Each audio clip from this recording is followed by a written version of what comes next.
Hello, and welcome to Here's the Thing with Robbie and Jose, where we explore relationships through a male and female perspective. With me, as always, is the lovely Robbie. Hello, Jose. Hello. How are you? I'm good. How are you doing? I'm good. I'm excited of our Love is Blind Dallas editions. Is love blind? I don't know. I keep on thinking about it. I don't know. But Dallas people, not so much. I don't know. Dallas people look. We're all about the looks over here, man. Ain't no blind, none of that. Nope. Again, I'm going to say this again. I think if they did an older version, I think it would be a much different show. But young people, what do they know? Yeah. I'm gonna get a bunch of young people saying, "I know everything." No, but it's an interesting concept, and I think, if people have the fortitude to move forward, I think love is to a certain point blind. But I just don't know, man. I don't know. You know, it's weird. I was talking to somebody about the show, and they were saying that there's a term here in Dallas where people say don't become Dallas. And that basically just means you're trying to live in the hype, right?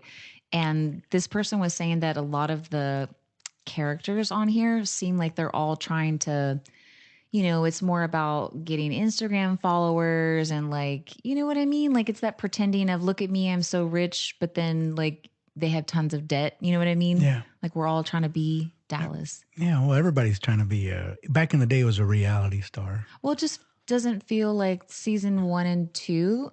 It didn't feel the same. It felt a little bit more genuine. I don't know. It's a vibe or something. I don't know. Maybe I'm wrong. I mean, Dallas can be that way. I think people are like that in general. What I'm noticing is that it seems to be more young people are like that. Yeah. There's something that happens. I think if you get married early on when you're young, because you made that commitment and you're in a marriage, you tend to kind of stick it through a little bit more.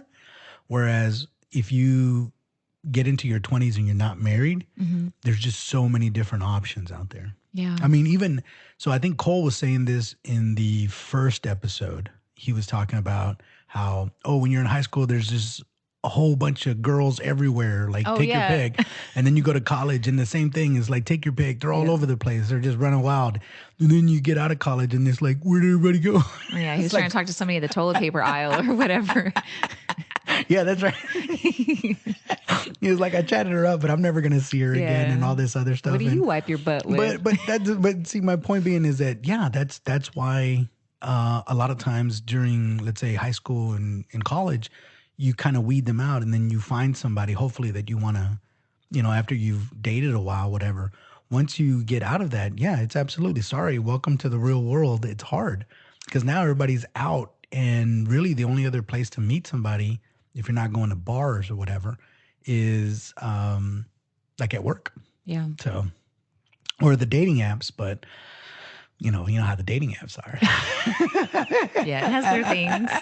I don't know. I mean, I feel differently. I think that maybe it's just because I'm older too and I've never been married, but I feel like getting married when you're older is better because you know who you are more rather than getting married when you're really young. To your point of there's too many options and all that kind of stuff. If you marry someone right out of high school, you may try to stick it out, but there's so much growing that people do in that pivotal time from 18 to 30. Yeah. I don't know. I mean, I think people should wait. Find out who you are first. Find out what you like. Is that what they should do? They should wait? I mean, that's the Robbie approach. Well, and I'll say this much. I'll say there's and this is a good segue, right? Because I'm trying to think of, I have the notes here a second ago. So where we left off in the previous was Andrew was proposing to Nancy, right? So he proposed to her. So just a little bit of, go back just a tad bit. Andrew, we need to talk about Andrew a little bit. Because Andrew is coming off as this suave, debonair kind of dude, right? He's traveled the world and, he's sipping on wine. He's posing, but no one can see him. Well, there's a camera on him. Well, but it's weird. I'm sorry. Go on. No, but just at that point, he is being He's super holding the cool. glass like this. He's like, Yeah, he's cupping it, like for real cupping it. yeah. Yeah. And I mean, he also talks about there was a guy that he quoted, Alain de Botton is apparently, I guess he's French, I guess. I don't know. I don't know what de Botton means, or I know what it means, but anyways, so they were, and I looked the guy up, by the way, and to just kind of see what he was talking about. He does talk about relationships, and he does talk about the clip that I saw, and I don't know all of his work, but the clip that I did see, he was talking about how romance is somewhat of a new concept. Because before there wasn't romance. Right. People just got married for to secure their financials, right? So it was two families, and back then, before there was money, they would give each other goats and stuff. And I'll give you this bag of rice and you'll have my first daughter. yeah, or whatever the case.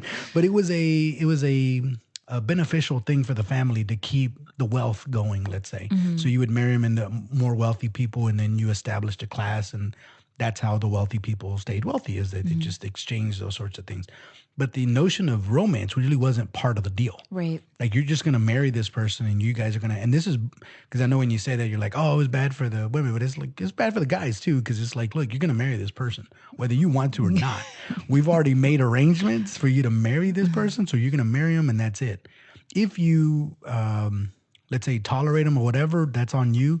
If you do happen to fall in love, which, hopefully they did, then great, good for you. But just so you know, you're not getting out of this. Like, you're staying there, and you're going to continue having. So the whole concept of romance is somewhat of a new thing. And even to Andrew's point, because he did quote, and he said something along the lines that compatibility is not a prerequisite for relationships, which was a bit of and again, he's quoting this guy, Alain de Botton. Sorry, I like to say, if I had a name like that, I would never just say my first name. I would say my last name. My name is Jose de Botton. I would never stop saying that, and I would never ever just use my first name. But anyways, the point being is that you already know that nobody's going to be your perfect whatever. Right. There's no such thing. I think people have figured that out now. Right. And even if you do find somebody that you fall in love with and you click with, and that you whatever, to say that they are the perfect match for you is not right. correct. They're going to have their faults. It's like, how much can you put up with? Right, exactly. Yeah. And I'm sure even in the most wonderful of relationships, if you were to ask one of them, like, what would you change? Not if anybody was listening, but it's just like a one-on-one, like, what would you change about? And it was like, well, I would change X, Y, Z, right? Yeah, let me get out my list. Because it can't be everything. But it's interesting because, and we were talking about this earlier, is that if you genuinely want to make it work, there is that compromise. You do have to kind of take away yourself a little bit. Yeah. And now you're part of a union. I'm committing to you. They're committing to me. And if we're both on the same page, you have a chance at the romance part, because it's like, okay, I'm doing things to make my partner happy. And then my partner is doing things to try to make me happy. And over time, if you do that enough, you can weather any kind of storm. But it's only and this is just my observation, couples tend to go wrong whenever one of them starts feeling neglected. Yeah. And be like, oh, well, they're not paying attention to me anymore. Yeah. Or I'm not getting fulfilled out of this relationship because of blah, blah, blah, blah, blah.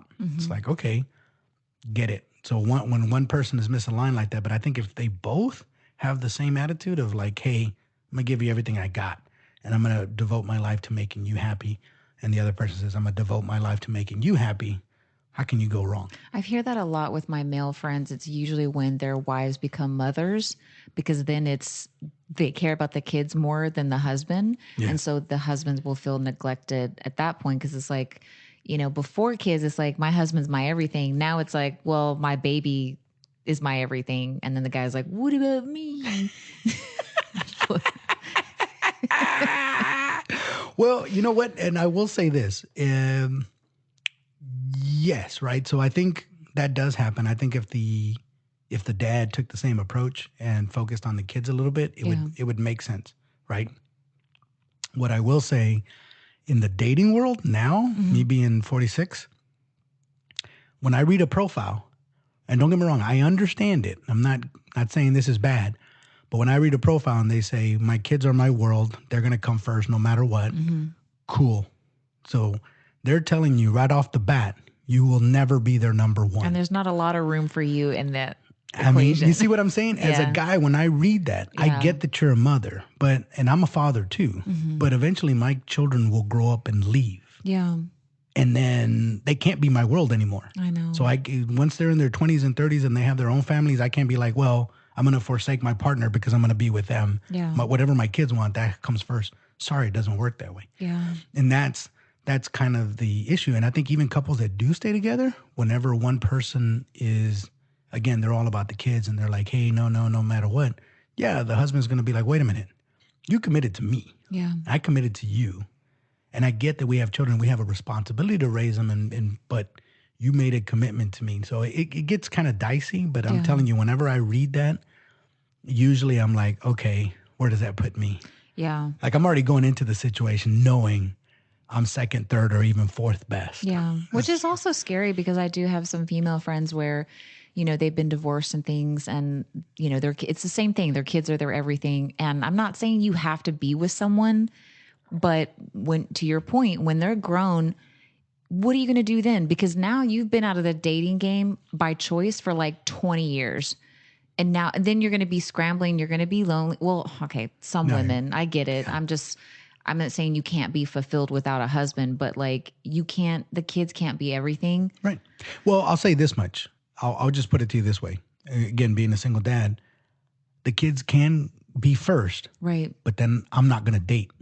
Right. Right. Because, or like what they do is they just put it out there for everybody to see, like, hey, they're my number one, just so you know, you coming into this, at best, you'll be number two. And that's at the most best. It's such a hard thing because like if you're married, you have kids, if both of you guys are on the same page of like, okay, our marriage comes first and then the children, if you both agree, it can work. But if you're divorced and you're dating, to your point, how do you have that balance? Because those kids are not your blood and you may have kids, right? So it's like having that blended family. I feel like it would be harder for you and a girlfriend to be on the same page of like, no, our relationship comes first.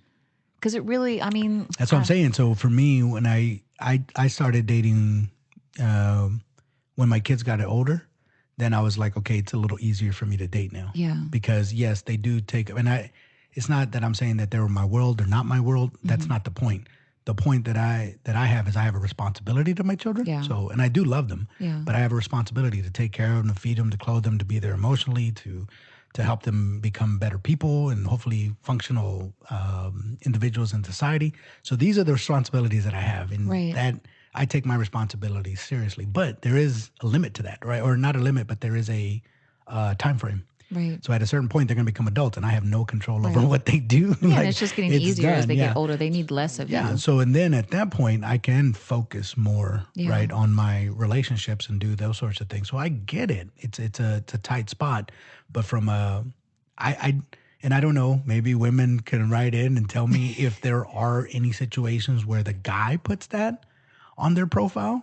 Let's just say for the sake of argument, it's not his kids. What if he has a mother and she's sick and he's like, hey, my mom's first and she's always going to be first. Oh, mama's boy. Well, there you go. See, that's what I'm saying. That's the judgment. Yeah. So we will get judged for that and be like, I ain't going to be with him if he's going to be a mama's boy, or if you don't have time for me, I'm out. But again, the reverse, it doesn't apply. I agree with you. And maybe I can't say for sure because I'm not a mother, but I would feel the same way. It's like, yeah, your kids should be, important. You take care of blah, blah, blah. But if I'm looking for a spouse, if I'm on the dating website and that's my goal, I mean, come on. But on there, man, the kids come first. That's first and foremost. They'll start out. I don't think I would put that on my even if I love being a mom and things like that, I'm looking for a husband, I'm looking for a partner, then. Yeah. Well, I mean, like I said, some of them, they'll go and be very specific. If you're not 6'2", if you don't have blue eyes, don't even bother applying. It's just like the difference between men and women when that old saying of like, if you had a chance to save your wife or your child, the guy is going to save his wife. The wife would save the child. In a nutshell, it's that same thing. You know what I mean? Look, Jack didn't get on that on that door, and he could have. The Titanic, Oh, he could have got on that door.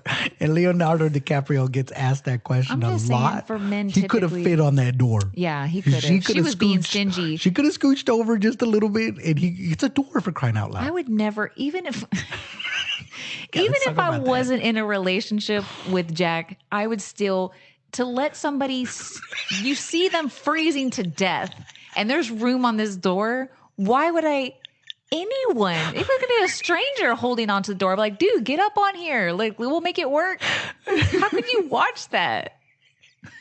Like you said, man. Sorry. Mm. At the end of the day, if it's between you and me, it's gonna be you, I Yeah. guess. It's not gonna work. But I think that's why guys don't have that on their pro. If they do, you can let us know. But like, No, I don't. we know better. I'm telling you, the guys that have been around that have learned hard lessons know, just be quiet, don't say anything. It seriously, it makes your life a lot easier when you don't say anything. It really does. It really does. Because again, to that point, the whole, and we were talking about it in the previous episode, and the Love Is Blind, talking about vulnerability. Is again when you're being vulnerable, or you're even, and vulnerable doesn't mean that you're sharing necessarily a traumatic event. Right. It could be that you're sharing your viewpoints, your thoughts on things, your opinions. The moment you get critiqued for those and told and they tell you that the way you're thinking is wrong, that's a wrap. You don't say anymore. That's or if they're not listening, like we saw Martise and Raven when she was doing her jumping jacks. When people aren't listening, you need to stop, because it at that point it's pointless for you to Do you talk think that anymore. those people just don't have that social cue of like that you have to be engaged when you're in the conversation? The pause aside, I'm just saying normally, let's say you go on a first date, you can tell if someone's engaging with you. Yeah. Or if they're like looking around. But like, do you think that they don't know that that's a social norm that you should do, or they know it but they don't care? I think this is what I think it is, right? Because it is a social skill that you develop. Right. However, because you can develop it and still. So this is where I'm coming from. Sorry, let me collect my thoughts. People in general are more focused on themselves. They just, what do I look like? Do I look right? Do I have the right shirt on? Do I look fat in this? Do I look skinny? Do I look stupid? Do I look dorky? How am I coming off? Is my face clear? Do I have a booger hanging out? Like all these thoughts is what they're worried about, right? And then they're also most of the time focusing on all their not just their insecurities, but also their worst fears. And you see that on the show because they're always talking about, well, what's going to happen if they don't like me, or what if you get sick of me, or because you hear that a lot. And you're like, well, what if you get tired of me? And you try to reassure them, I'll never get tired of you, baby. You're gonna always.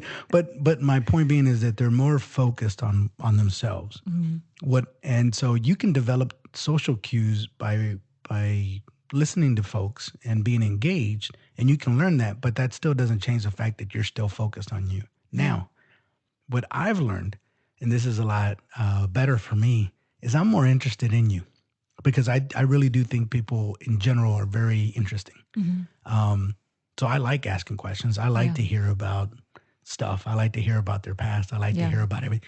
And like we were talking before, you only need to scratch the surface a little bit before it all just comes pouring out. Honestly, for me, like my experience is like I can just, if I'm just gazing in your eyes, you'll just start talking. You won't, like, you know what I mean? I'm like that on a date. Like when I usually am asking the questions, I usually observe and things like that. But I'm just like, I may say something and I'll just stare into your eyes, and then you'll just tell me everything, all of your secrets.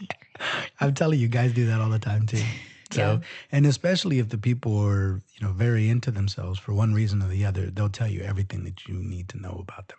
But like I said, people in general are pretty interesting. Like, and some of the stuff is like the stuff that I hear on first dates and stuff like that. It's pretty interesting. Would you think it'd be a red flag if you were on a date and they weren't that into themselves, but it's not that they were trying to not open up, but they were kind of like being very private?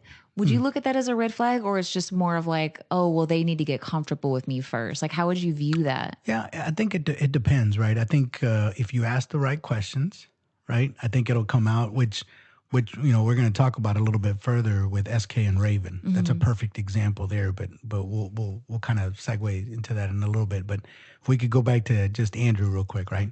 So Andrew is this debonair. He's really coming off as like this travel guy. He's been to exotic places. I've been to this place. I've been to that place. I once stayed at a place. I think he was talking about France or something. He had a good budget, so he was driving around a different sports car every weekend or whatever.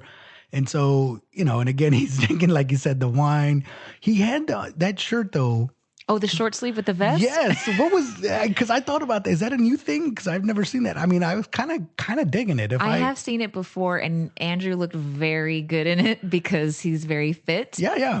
I don't know if it would look the same if you were like, I'm sorry, but like, I mean, he has very nice arms, and I was like, yeah, I mean, he seems to keep himself in shape for Yeah. sure. You don't see, and that's my only complaint on anything, because you do see different sizes on the women's side, not so much on the guy side.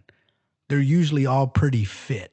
Every single one of them have been guys have pretty more fit. muscles than women anyway. So Fair you guys enough, are going to but be. for us guys with the dad bods, come on. Yeah, but you can go on a diet and lose 10 pounds in like a week, and I'm like struggling to lose a pound in 3 months. I'm just saying, just the feedback to the Netflix folks. Like, come on, guys don't look like that all the time. Yeah. There are us that work for a living that have a lot of stuff that we don't always get to go to the gym all the time. Well, I said it before I like that they had a full-figured woman on here, but I feel like I'm the same way. It's like, I kind of want to see more normal people, like that you would really see on the none dating of them are app. normal. but nevertheless, like I said, he seems to be more refined, worldly, and all that stuff, right? However, and this is where you have to really read the room, because in this episode he starts out by proposing to Nancy, and Nancy turns him down. And the reason she turns him down, and she had talked about it, I think, in the previous episode, if not this one, was her concern over the fact that he does travel a lot. Yeah. He does do a bunch of different things and like just jet sets everywhere. And it's like, she's looking for a husband, somebody to stay at home all the time. That really, Andrew doesn't give that vibe off. Yeah. You and I touched on that on episode 1, where I was saying that if I heard that whole speech, that would be a red flag for me, because I want my partner to be here. That's not an attractive quality for me. That's like, yeah, I'm never really home. I mean, some people may like it. I get why, but like, I don't know. Nancy is the same way. Well, and so after she says no, that's where things got really interesting for Andrew, because Andrew's sitting there by himself and they're interviewing him, and he's like, are we rolling? And they're like, yeah. And he's like, okay, hold on. And he gets out the Visine or something, some eye drops, and he puts it in his eyes, but they're not watering it up enough or whatever. So he's like, well, hold on, let me get some more. So he puts more Visine. And then he's like, all right, ask me the question again. He's like, oh yeah, I'm disappointed. I never thought anybody would make me cry. I was talking to a friend about this, and they were like, what if his eyes really were dry? I was like, let me tell you. He was crying. He was supposed to be crying though.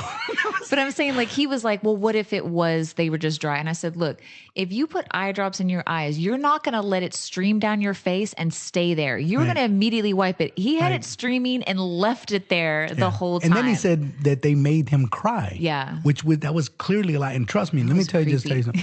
I have cried in my eyes. I get chronic dry eye, just FYI. Oh, so you're the Visine guy? No, but I'm just saying I get chronic dry eye. And when I cry. Tears are going to come out. It's not like I can't help it. It's not like I'm crying and no tears are coming out. Yeah. It's going to come out. It's a biological thing. Sorry.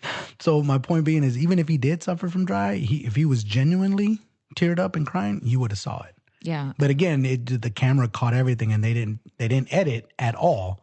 I'm assuming they did that by design. I want to know more about that, because that seems very strange. Because he not strange. He said, "Are you rolling?" And they said yes, and then he still did it. Yeah. So it's like, I don't know. Obviously it was fake. That's the only way to take it. He was trying to do it for the camera, for the effects, to feel. And whether or not he was devastated, again, it was a bad look. Yeah. It was a bad, because even if you do suffer from chronic eyes, which I do, whenever I go out, before I go out, I'll use my eye And drops. you're not letting the eye drop stay on your face. That's all I'm saying. No, heck no. I always wipe my, yeah, because I don't want to look like I'm crying. Well, Jose's unless crying again. unless I was trying to give off the effect that I was crying when I really wasn't. But Yeah. anyways, that was really crappy of him to do.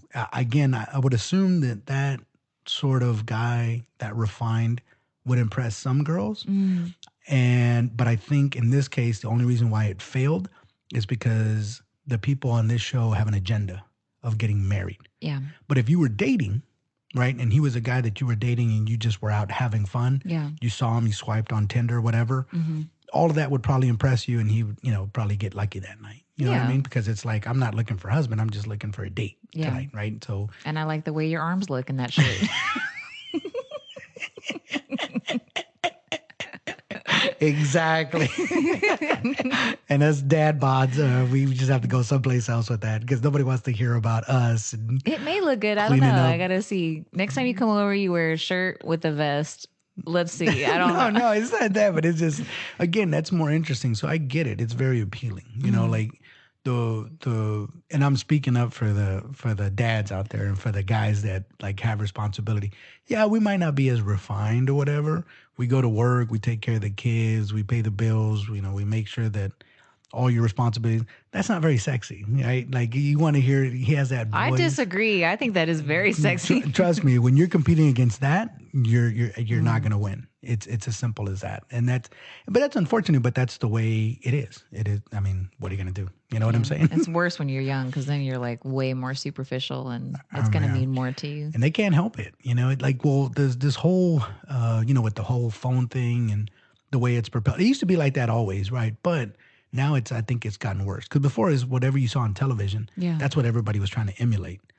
And so now there's just so much media that you get, and it's all about looks. The whole filter thing, again, it threw me off because I was like, wait a minute, filters? Like it used to be just makeup that you had to worry about. Now it's filters and everything else that just gives a different. You don't live in filters. Why would you use a filter? And if you're doing like bunny ears, I get it. If you're looking like a cat, okay, fine, I get it. Exactly. But when you put those filters on and it makes it look like that's how you look on the regular, and then I see you for the first time, it's like, wait a minute, what? It's not, huh? Yeah, I don't so much. Okay. I don't have so much of a bad feeling about the filters for the face. Like if you're kind of blurring something a little bit, but it's the ones where they like shape their whole body differently. That's the part that's really weird because here's the thing. They do that because they want to get the likes, right? That makes them feel good. But you know that you have totally morphed your body into something that doesn't look like you at all. How can that still give you the same satisfaction? I don't know. It's a good question. I will say this. I like to watch movies. I like to watch films. And you'll see that sometimes with certain actors and different camera angles. So this is not new. Right. They've been doing it before where, let's say short actors, they'll put the camera at the very bottom. Or put them on a box. Well, they don't put them on a box, but the camera angle will be facing upward. Yeah. So it gives the illusion, or like especially if there's like one actor that's taller than the other and they have a problem with that, he'll be further away from the camera and then the shorter guy will be closer and it gives the impression that they're like the same size. Right. Because again, nobody wants to come off as short. So that's not new, but it's just an angle. But now it's taken it to a whole nother. I wonder if before the internet, how tall people thought like Tom Cruise was. Yeah, like, or Al Pacino, or any of them, man. They're like, because they're playing this type of character that's like almost 6 foot tall. Yeah. Well, the Jack Reacher. So in the book, he's like 6'3", and Tom Cruise is not 6'3". So there was some controversy there because they're like, well, the character is supposed to be this big giant guy, and he's like, I'm Tom Cruise. I can do whatever I want. I'm staying on Actually, this box. they have a show on there. I think it's on Prime, but they have a show, and the guy that plays Jack, he's more proportionate to what the book. He's a big giant dude or whatever. But anyways, my point being is that those filters. But what are we talking? We're talking about no, we're talking about Andrew and Nancy, right? So he says no, he lies, or he puts a Visine, he has the tears, whatever. And then so we go on to the next one, which is Bartiz and Nancy. Bartiz proposes to her. They say yes. So great, good for them. They meet for the first time. That again, same old story. It's like, oh, she's great, and Look at her boobs. I didn't want to say that. I'll say it. But you know what? I will say this about Nancy: she is very bubbly. If that's the word, Yes. she's very bubbly because she was doing that weird dance. Yeah. Afterwards, That was weird. Yeah. but it was cute. It was Yeah. cute. She was excited. Yeah. She was flustered because she was all like, "I'm sweaty, I'm sweaty," and stuff like Because she that. saw Bartiz, she's like, whoa, look at what I got. I'll be sweating too. I'm like, whoa. Well, okay, good for you. I don't know that I'd be sweating if I saw Bartiz, but anyways, nevertheless, yeah, he's a good looking guy. So are all the dudes. Again, that's my whole thing is I want to see Yeah. a normal looking dude. That's what I want to see. I want to see a normal looking I dude. think, in my opinion, Matt is more normal looking. I know he's still very fit, but he still looks a lot more normal, like what you would see. So here's my only problem because this is filmed in Dallas, right? Or, well, I don't know about Isn't this episode in Dallas? I think that they film because I'm trying to think where they go to the honeymoons afterwards. Yeah, they go to different places. For I know, honeymoon, but do you think that they film the first part, the pods? Because when they have to move, whatever the pods are in the studio, wouldn't they have to like move that around to different cities? Yeah, no, they probably do the pods, but the point being is that the sample population is from Dallas, right? Oh, yeah. Okay. So, me being Mexican, there's not a lot of Mexican guys on there. I don't even know of one. So, it's not very proportionate. So, that's my only gripe there is I would have loved to have seen more diversity as far as that goes because it's like, all right, they've done it in Chicago, great. I forgot the original one might have been in California, which again, a lot of Hispanics in I thought California. it was Atlanta or something. Or maybe it was Atlanta. Okay, fair enough.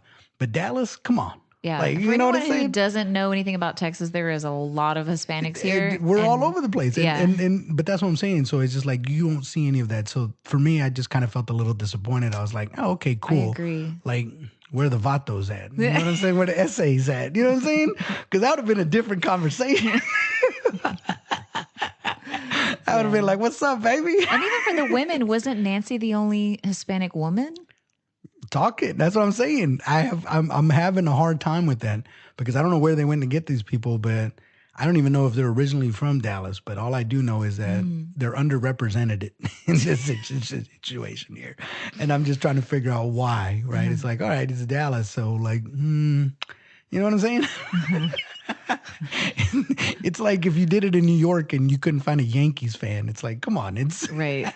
how do you not find a Yankees fan in New York? Like that doesn't make any sense. But nevertheless, that's my critique on that. Yeah, I agree. So I wish the dudes were a little more normal, and even then, because again, talking about SK and Raven.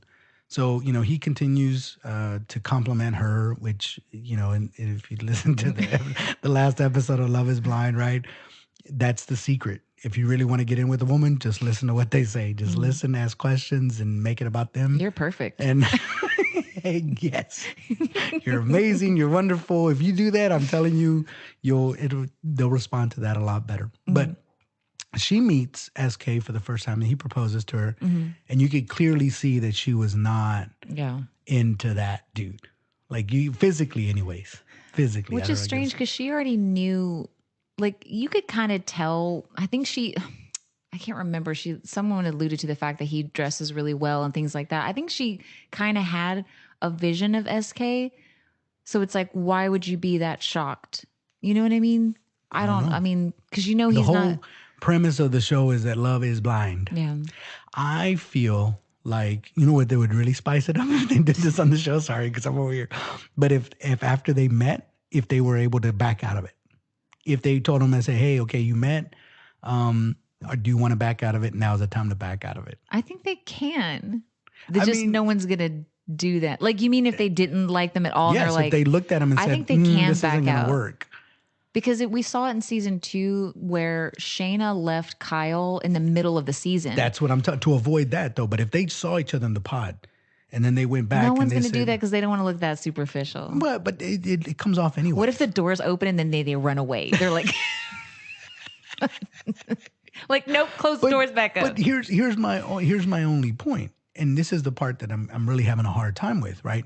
There is more diversity, I would say, on the female side. I just don't see it on the male side. Yeah. They all seem to be pretty much blue eyes, blonde hair. I mean, like, you know what I mean? Like, that's except for Bartiz and obviously SK, but even those guys are fit. And if all the 20-year-olds out Yeah, there they are were fit, all fit. yeah, if they're all fit and they all look like that, like Calvin Klein models, okay, great. If Yeah. that's what the world looks like now, good for I them. want to see some dad bods on there. I'm just saying. I'm just saying you don't see a lot of that. Yeah. And so even somebody that's good looking like SK, she's still kind of like, because he's a good looking dude too. Yeah, I You know what like I'm saying? SK. So, like, SK is my favorite out of all the people. I He mean, seems the sweetest. yeah, I like him. but she's not feeling him very No, much, and she no. didn't feel him very much at all. But She wants a Bartiz in her life. she does, which was what she was saying that she was trying to avoid in the first place. Because she's like, I'm always gravitating towards the gym rats and the fit Yeah. guys or whatever. But it sounds like, well, I mean, you just keep on doing the same thing. So Yeah. you, like, what are you trying to accomplish here? Yeah. And I think this is where there is that disconnect, right? I think people identify in themselves shallow or quote unquote shallow things or things that society considers shallow, and then they feel shamed about it. And I don't think you should feel shamed about it. If you have a preference, and this goes across the board, by the way, I'm not just saying that only women can get away with it. Men should be able to get away with it too. When a woman says, "Yeah, I'm not feeling him," men should have the same thing. Like, I'm not feeling her. Yeah, because you can't force attraction. You can't. But I think what ends up happening society-wise, they get onto the dude hard. Like, Yeah. you can't be like that. You're such a shallow piece of, you know what I mean? But for the girl, it's like, oh, it's okay. Because Don't worry we're about under the assumption that guys are leading more with a sexual desire as opposed to women who are leading more with their heart and the mind. I think and the all that. rules have changed for that. That doesn't apply Yeah. anymore. I think that used to be the case, but not no more. I think now it's very much equal across the board. I don't know. On Usually superficial when I stuff. see couples, it's usually the woman is way prettier than the guy. Like I think we still do that though. As long as we have a little bit of attraction, if you have a great personality, that's going to make you so much more attractive to women. Men, no, but we do. But no, because I'm telling you, SK has a great personality, but it doesn't change the fact that Raven's I'm not saying for like every scenario. Yeah, I'm just no, saying that I don't think that's the case. I be don't honest need with to you. be with someone that looks like Bartiz. Like Yeah. I don't have to have that. I think you're the exception because okay. and so you're the exception because I'm telling you, it's not like that in the real world anymore. It's very much women will tell you. I'm telling you, they will tell you. Then if why you do don't- I see all these beautiful women with like average looking guys then? Like when I go out. Or you, next time, take a picture and Okay. or ask them, how did you meet? And you know what that was. And I will say this much too. It's different though, because a guy, aside from certain grooming things like shaving and, you know, brushing your teeth and combing your hair, you're pretty much going to have the same guy. Yeah. You know, the other version of that guy is just messy hair, scruffily, but it's the same dude. With a woman, there's makeup, there's eyes, there's shadow, there's base, there's all the It's all other. about the base. It's so there's a lot of stuff going on there. Those So, makeup videos on Instagram terrify me. The ones where they're awesome. like, I love it. I love it because it's just like it's like almost like cosplay. it's awesome until it happens to you. Yeah, because they put on quite a bit. Like Yeah. they have on like it's layer upon layer upon layer, so to the point you're unrecognizable. Right. And even he made a comment in here because Cole and Zainab were together, and when she took off her makeup, you could see her freckles. Yeah. But you know me about freckles. I love freckles. I think freckles are She cute. looked really cute though. She didn't Yeah. look like a different person But, without. but nevertheless, and this is where, so this is, again, women are very much, is it auditory? Like what you guys hear. So you guys are big about what you hear versus guys are pretty big about what you see, right? And so here's my point. Cole made a major mistake because when she was taking off her makeup and stuff, he had said something, oh, you look like a totally different person. He said it in laughing, he said it in passing, and he said it like it was just a random thing that he said. And for a guy, that's what but I know better because I'm 46. So as soon as I heard that, I was like, dude, you just messed up. And you don't even know you messed up. But that's my whole point. You guys listen to those little things. She couldn't let it go because even afterwards, she was like, you really think I'm? And it's like, oh. So again. Guys, don't play around when you're talking about your woman, how she looks. But see, that's my point is that you guys are more on that level to hear things. So you want to hear sweet things and lovely things. I know we've had this conversation. You're like, oh, that wouldn't work on me, but it does. It works on every woman because that's the way you're built. You want to I hear. said I don't want to hear sweet things. That doesn't sound well, like no, me. you were saying like, oh, well, even if they told me, I would be able to look past all that, and it was all nonsense. And it's just like, yeah, but not really, because women are built in such a way that, just like men, and even me, like I would say, oh no, I'd love a woman for the way she is personally. But even I have my looks and what I like and what I don't like. Right. So you're built a certain way. And women and men are just built differently, you know, where you guys really pay attention to the words that a guy says, and a guy just really pays attention to the looks aspect. Yeah. And that's where the two disconnects, which is why women wear makeup and guys lie. It's the same, It's the thing, same too. thing, though. Like if you're in an abusive relationship, a lot of women will say that verbal abuse sometimes can be way worse. Oh, yeah. Because that doesn't like, well, I'm not going to say like wounds heal and everything, but she's going to now have a get up about that of like not being comfortable without makeup. There was a Simpson episode about that. I try to tell you where Marge says something to Lisa Simpson. She says something like, because she had gained a little weight. Oh. And she says, oh, you're my little chunky girl or something. Why and would anyone say that? It was just the mother. She was just trying to be cute. You know, she's Marge Simpson. She's like, oh, my little chunky girl, whatever. She heard that and took it for, like, it just echoed in her brain over and over and over and over. And like, she couldn't get it out of her brain. After that, like, they went clothes shopping and she was getting all upset about it. Like, Lisa didn't want to. Anyways, my point being is that that's how you guys are built. And if you're a dude and you know this, this is the pitfall that you need to avoid. Yeah. Don't do that. Yeah. But it was interesting, right? Staying on Cole and Zainab. And I found this interesting because, and we talked about it earlier, but Zainab, when they were out there in the pool, and it was weird because Cole was like, I don't want to talk about boring conversations. They were having, I forgot what they were talking about. He was like, let's talk about something else. And so he's being real playful, blah, blah, blah. And then afterwards, they're going back into their room and she says something along, it was just by herself. And she's like, yeah, you know, I try not to worry about the outcome. I just kind of, whenever you worry about the outcome, you can get disappointed, blah, blah, blah, blah, blah. And it's like, just kind of go with the flow, right? Which was wonderful advice. The best advice that you can have. Unfortunately, she didn't take her own advice, right? So the next morning, so apparently they have a really great love life, apparently. Like they get down. But the next day, I guess he got up, really didn't say much. He jumped out of bed, started doing stuff or whatever. And she was feeling a certain kind of way about it. Yeah. Which was interesting because she goes on to say, well, yeah, you kind of expect that the next day after the first night of being intimate that you were going to lay in bed and have these pillow talks and all this stuff. But it was that same thing that she said she had not to make expectations because you're going to get disappointed. Yeah. And she did the exact same thing. She made expectations of what the next day was going to be like. She was sadly disappointed. And then she starts taking it out on him, and he doesn't know any better. He's just like, I don't know what's going on. So you're trying to shower, trying to be playful and stuff. And she's like, I got it. I was like, oh, I guess the honeymoon's over. Yeah. It's the same thing with like, you know, when we say that we want something, but when we get it or whatever, but like, we can't help it. You know what I mean? Like we want something. We say we don't want we don't have an expectation going into any relationship. I feel like we all feel that way, but we're going to have that expectation. You can't help it. Humans can't help it. They have to feel there's something about uncertainty that people dislike. Yeah. They really do, which is why we have philosophy, which is why we have science, why we have religion.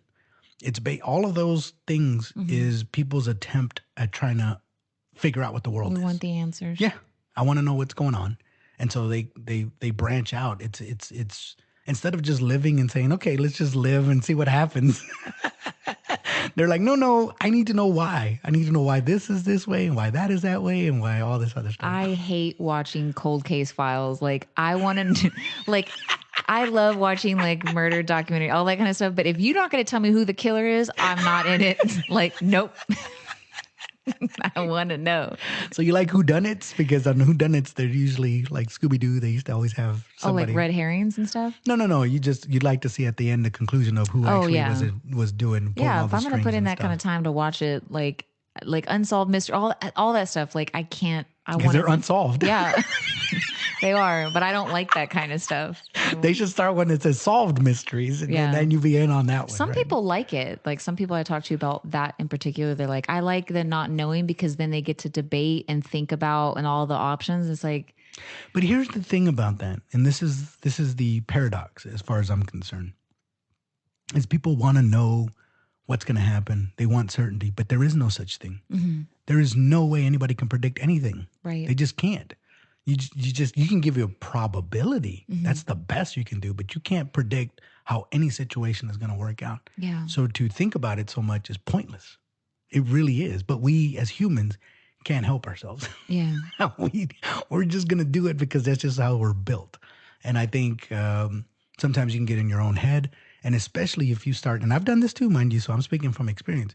But when you play out this scenario of what the future is going to look like, and then it doesn't come to fruition, it's very painful. Yeah. And you can get really, really hurt because it's like, that's not what I envisioned my life to be. Right. And I think young people or people that have never been married before have a vision of what married life is. And I think even people that don't have children have a vision of what kids are going to be like. It's never whatever you thought it was going to be. Right. Ever. And it extends out to anything, whether it's a new job that you got, a new city that you're going to be in, anything that's new. That's the whole point. You don't know.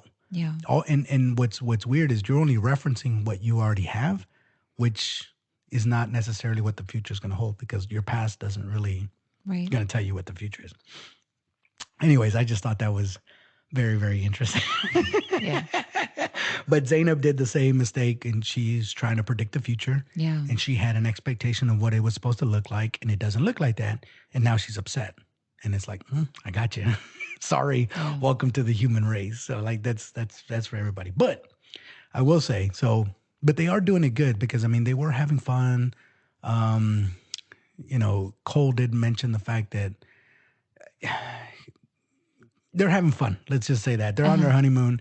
They're having fun. And then, you see Matt and Colleen, they're having fun as well and that whole thing. But the one that I wanted to talk about was Bartice and Nancy. So, okay. So, and I've done this before too, because I don't know if you remember. So they're in the tub. And Bartice is trying to make it sexy, right? He's got the bath going on, and he's got the wine on and stuff. He's all shirtless and stuff. He's showing off all his stuff. And then she walks in, she's in her one piece, and they both get into the tub, right? And he's trying to be all sensual and sexual and like trying to be. And then she goes on to start talking about the most unsexy stuff that you can talk about. She starts talking about poop and toilets and clogged up toilets. And you can clearly, and I've done this before.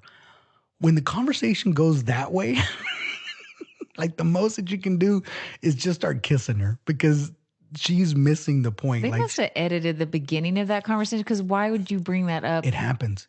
So Nancy has the other thing too. She has a nervous laugh. She has a very nervous laugh. And when she's nervous, she's, giggling a lot or laughing out, whatever. And then with that same thing, because he's trying to be sensual, she's nervous about it, which is, I think, why she started talking about the poop and the toilets and like clogged up toilets. But that is not sexy to a dude. And so, like I said, I've run into that before. And when the conversation goes the way you don't want it to go, because you're trying to be, like you're trying to get it in, so to speak, you have to switch it up. So either you change the conversation or you do what Bartice does, which is basically go in for the kiss and let me just start kissing you so you can stop talking about stuff that's going to make me. She's like, this one time I clogged it up with this Yeah, massive whatever. And she even said that it was weird. I can't remember if this episode or the previous one where they were talking about if we're married, when they're old, he's going to have to wipe her butt or something like that. And, and he's like, I'm not going to do that. And she's like, yeah, you are. And it's like, maybe, but why do we need to talk about it? I feel like a wife would be more likely to wipe her husband's butt than the other way I around. mean, We're natural caretakers, so it's like, that's far into the future, like far for them, especially because they're in their 20s and 30s. yeah. You're talking about 40 years, 50 years into Yeah, the you ain't thinking future. about sex at that point. It's like, all right, get over here. Let me If you wipe wanted this to kill butt. the mood, that's the way to kill the mood, man. But yeah, I mean, I just think, again, sometimes, and I don't know if guys do it, where because sometimes I think guys can talk themselves out of a good situation Oh, too. yeah. They're like fart and laugh, and then they want to have sex with you afterwards. And you're like, no, bro. That's not sexy. First of all, first of all, I told you I had an ex that was very flatulent. So, first of all, that's just disgusting. I'm sorry. That's a no go. That's a no. That's absolutely a no go. And I've been in conversations where if they say something that kind of icks me out a little bit, I'm like, no, I can't. I had a situation where one of my boyfriends was telling me all about their bowel movements all the time, like what they look like. And I was like, or whatever the situation. I was like, Yuck. why are you telling me this? That's yucky. Just say you had stomach issues. We all know what that means. Don't be like, well, it was this consistency. And this is what I think. I think there's always, even if you've been married to somebody for a long time or been with somebody, it doesn't even have to be marriage. There has to be a little mystery. Oh, I agree left 100%. in that relationship. There has to be a little bit. Don't I'm get me not wrong. pooping with the door Yeah, open. I'm not doing none of that. Don't get me wrong. Like so I was married, and I was in the delivery room, which again, I feel like they should outlaw that. I don't know why they have the men go in there, but I was in there and I wanted to be supportive, and it was cool to see my kids being born. But the aftermath, that is not a pretty sight. That is not a pretty sight. I've seen that. So, but at the time, she was my wife and it was my kid. So I understand. So I didn't look at it in that way. I didn't look at it any different. But in situations like that, where it's a medical thing or something, like I get that. Yeah. But outside of that, yeah, like let's leave a little bit of mystery. Yeah. Or if they're in like there. really sick and they can't help. Exactly. Yeah, I totally get that. I wouldn't judge somebody for that. But if you're like trying to Dutch oven me and you're laughing and then That's right after horrible. you want to get intimate, That's just horrible. That's just horrible. this is the stuff we have to put Well, up with. yeah, you shouldn't have to. I mean, that should have been a wrap for you. I don't know, because I most certainly would not. I would not. Sorry, I would not. And if the conversation goes in such a way that it's making me lose my urge to be with you, I'm sorry. I have to stop at that point. I'd be like, no, I'm sorry. So again, Bartiz does what, and I've done this before too, when they're just talking about stuff that's not sexy, and I'm trying to have my sexy time. Yeah. But you're talking about the most I think this happens not just in that, it even happens sometimes in table conversations. I've had that where you might be with other couples or in a group, and for whatever reason, the conversation starts going into the gross area of things. And I'm like, let's change the conversation. Right. Like, why are we talking about this, right? And, it could be like, oh, we were in New York one time, we saw a rat, and he was eating a pizza, and all of a sudden it's like, oh, yeah, the rats are bad. And it's like, okay, stop. His name is Splinter. And he likes There pizza. you go. He has 4 little turtle kids. They all love pizza. But the point being is like, okay, let's change that conversation. Right. I Right. don't want to talk about that. And sometimes it happens like whether, and every household is different, but if it's politics or whatever, but yeah, that happens. And sometimes it's like, this is inappropriate because we're eating and nobody wants to talk about that while we're eating. So let's change it up. Let's talk about a movie or something funny or a trip or whatever. But Yeah. there's so many other, I don't know why we tend to gravitate towards the gross, but we just do. It's horrible. Maybe because it's not talked about as much. It's a little bit more taboo. I don't know. I don't know. I mean, even sometimes, because I know you like the true crime thing, even conversations about true crime, I stop because you're already talking about creepy stuff. Yeah. And it's like, I don't want to talk about creepy stuff. I'm trying to get one in, like you're over here talking about how he killed and did all this and wore her clothes and, anyways. Anyways, it's bad. It's just, let's just put it that way. But Matt and Colleen, they seem to be doing pretty good. They're really digging each other. They're doing it well. I mean, that's coming along pretty good. SK and Raven taking it kind of slow, which again, I don't think she's into him like that or maybe that's just the way she is, but the intimacy is not there. It's not always a bad thing. I don't know what's going to happen for them, but It's not. I'm saying that's what I'm saying. Like for women, sometimes the attraction comes a little bit later physically. So, like, I'm not going to rule it out that she just is not going to be into him at all, like sexually, because I don't know. It's like, I don't, I don't know if I would be intimate on the first night either, even if I was attracted to this person. If it was Bartiz, you No don't comment. me. Yeah. Dude, that's what I'm saying. That's what I'm saying. And this is the unfair part of that, right? And I'm not saying it's right or wrong. It's just, I guess if you look at it from fair or unfair, maybe that's not even the right word. It's just an observation of humans Yeah. that women, especially if they're super into the dude and he's attractive, he doesn't need to put a lot of effort into anything. He's still going to get intimate with you. A guy that you're not into is going to have to do a whole lot of hoop jumping. Right.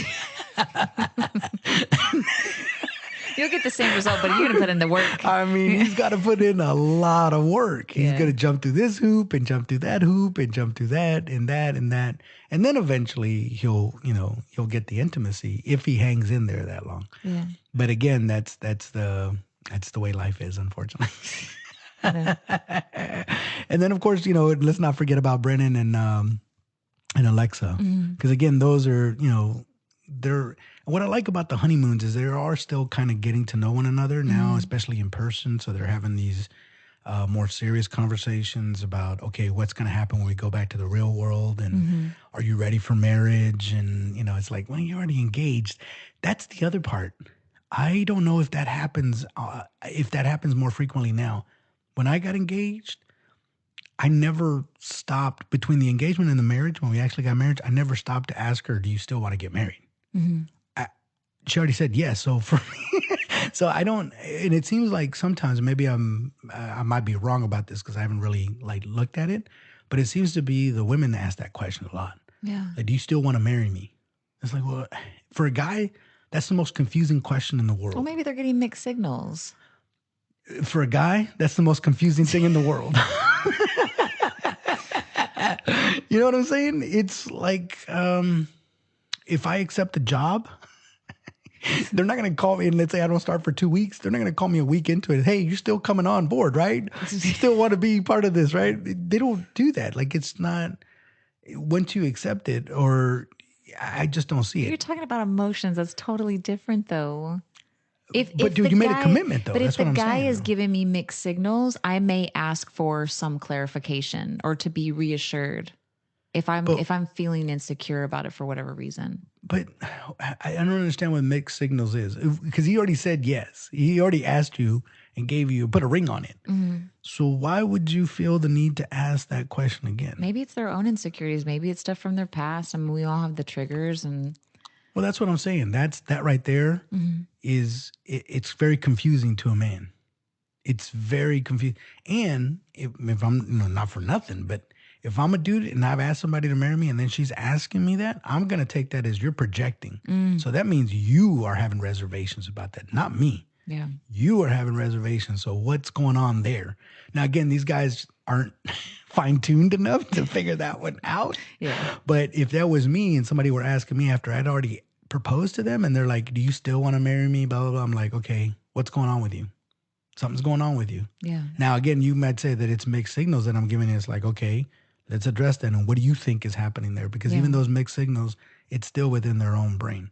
Because a dude typically, and this is typically, we've already made that commitment. So we're already going forward. And in all honesty, and I don't know, maybe guys are different, but maybe they should, if they were thinking about backing out, maybe they should be vocalizing that. yeah. But it's the thing about the mixed signals that you guys read so much into it that it's hard, because it's like, Well, sometimes a conversation can totally squash that. You know what I mean? It could, depends. but if you ask them so many times, Yeah, because they well, ask a lot. Yeah. And that's just an observation that I made. It's like, okay. I don't know if that happens so much in real life. I think this, and we've talked about this before, it's like you don't really know these people. How do you really trust someone in a few days? You're going to be more unsure. It's not fair for us to be like, oh my God, I can't believe they're asking again. Like, but Well, this yeah. isn't, but it's just really fast. And you don't know this person. You don't know where their Well, head is I would at. just be interested, Yeah. right? As we go forward and we talk about the next episode, right? What if the guys were doing that a lot? Would the women be genuinely, would they tell them for real if they had reservations? If a guy were saying, do you still want to marry me? And would a girl, if they had reservations, would they even say it? I feel like I probably would, but I'm a little bit more honest about that kind of stuff because, you know,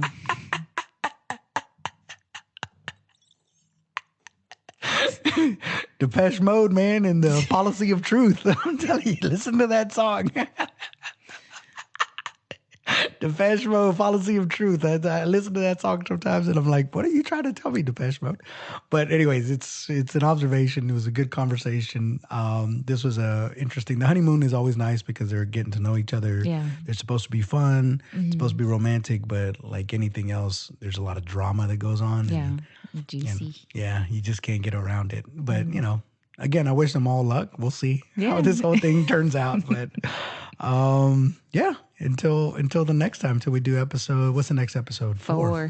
Yeah, episode 4. It's gonna be juicy. All right. Until next time. Bye. Bye.